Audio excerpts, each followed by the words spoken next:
Use of the Johnson & Johnson vaccine. It remains paused tonight amid an investigation into rare but serious reports of blood clotting following the shots. So far, the majority of cases have involved young to middle-aged women. Our Madeline Anderson explains why they may be at a greater risk.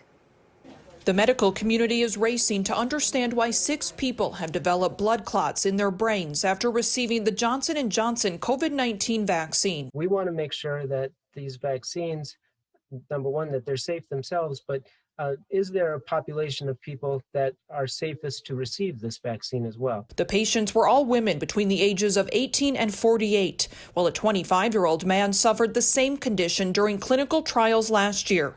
Dr. William Hartman says that's likely not a coincidence. Women may be more susceptible to forming these blood clots, any side effect really that has to do with vaccines, because the cells that produce the antibodies, they've got estrogen receptors on them. Hartman is the principal investigator of the AstraZeneca COVID-19 vaccine trial at UW Health. AstraZeneca uses similar technology in its vaccine as Johnson & Johnson. No clotting cases have been observed in the trial in the U.S., but in Europe, where AstraZeneca is already approved for use, several cases have been identified. Still, Hartman is urging women and men not to panic. He says the likelihood of developing a blood clot in the brain from the vaccine is 1 in a million.